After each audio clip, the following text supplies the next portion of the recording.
हैं उनका इस्तेमाल करना होता है। तो चलिए अब हम देखते हैं कुछ ऐसे सेंटेंस जिनमें हमको क्या भरना होता है, प्रीपोजिशंस। तो देखिए, द कैट जंप्ड, तो यहाँ पर ये क्या हो जाएगा, ऑन द रैट, यहाँ पर ऑन भरेंगे। इसके बाद देखिए, she was born and brought up Ambala. Ambala एक बड़ी सिटी है, बड़ी सिटी के लिए हम क्या लगाते हैं, इनका। छोटी जगह होता तो एट इस्तेमाल कर लेते हैं, तो she was born and brought up in Ambala ऐसा लिखेंगे। छोटी जगह होती तो एट लिख देते। यहाँ पर हमको क्या भरना है, यहाँ इन भरना है। इसके बाद देखिए, the ball past his head, तो जो बॉल है वो हेड के ऊपर से चली गई। तो जो यहाँ पर एबव होता है वो ज़्यादा ऊपर होता है, ओवर होता है तो थोड़ा ऊपर होता है, तो यहाँ पर ओवर हिज हेड, यहाँ पर ओवर भर देंगे। इसके बाद यहाँ पर देखिए, मोहन वाज फाइंड हिज मिसडीड, तो यहाँ पर फॉर हिज मिसडीड, ये यहाँ पर फॉर भरा जाएगा।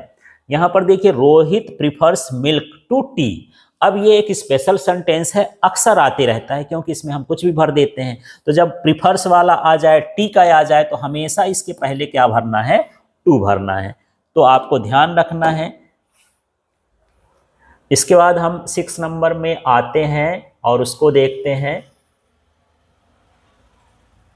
हाँ जी, चलिए अब देखते हैं, क्वेश्चन देख दीजिए 6 नंबर का। ही डाइड मलेरिया, जब भी बीमारी से मरने की बात हो हमेशा आपको OF भरना है। कभी कभी OFF भी देता है इसी के ऑप्शन में, तो आपको कंफ्यूज नहीं होना है, सिंगल F वाला ऑफ वाला भरना है। तो यहाँ पर died of malaria, died of cholera, died of cancer, इस तरह से बीमारियों का नाम लिखता है और डाइड लिखता है, तो आपको बिना सोचे समझे उसमें जो है ऑफ लगाना है।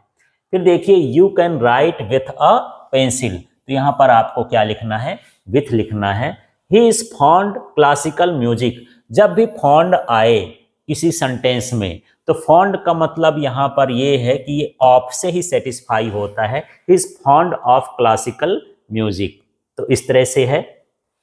ही राइट्स लेफ्ट हैंड, तो ही राइट्स विथ लेफ्ट हैंड, इस तरह से यहाँ पर हो जाएगा।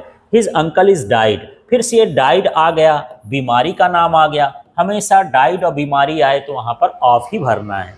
इसके बाद सी प्रिफर्स, फिर ये कॉफ़ी आ गया, टी आ गया, एक और सेंटेंस था, इसके साथ हमेशा क्या भरना है, टू भरना है। I have been here Wednesday, तो यहाँ पर जो हैव बीन का यूज है वो पास्ट, ये परफेक्ट कंटिन्यूस के लिए होता है। यहाँ पर ये हैव लगा है तो प्रेजेंट कंटिन्यूस है। अब यहाँ पर सिंस भी भरा है, फॉर भी लिखा है, तो हम सिंस कब इस्तेमाल करते हैं, जब हमको शुरुआत का समय दिया हो, कहाँ तक चल रहा है ये न पता हो, तब हम सिंस भर देंगे। और यदि काउंटिंग दिया हो कि 4 आवर्स है, 3 आवर्स है, 3 है ना, इस तरह से हमको काउंटिंग दिया हो तो फॉर, तो यहाँ तो काउंटिंग दिया नहीं है, इसलिए यहाँ पर क्या भरा जाएगा, सिंस भरा जाएगा। तो आपको यहाँ पर ऐसे सेंटेंस ही देखना है इसमें कि कैसे कैसे ये जो है कुछ प्रीपोजिशन और ये सारी चीज़ें भरने के लिए आता है, उसको देख लेना है।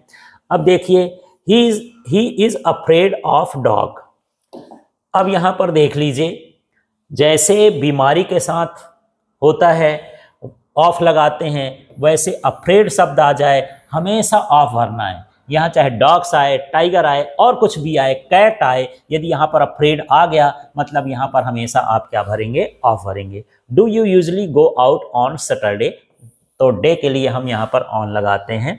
फिर प्लेस द पेन यहाँ पर ऑन द टेबल, क्योंकि टेबल के ऊपर रखेंगे तो जब सरफेस से टच होती है तब हम उसके लिए क्या लगाते हैं, ऑन, तो इस तरह से यहाँ पर ऑन का यूज करेंगे। तो ये प्रीपोजिशंस हैं जो एग्ज़ाम में जनरली आते रहते हैं, इनको एक बार आपको अच्छे से देख लेना है।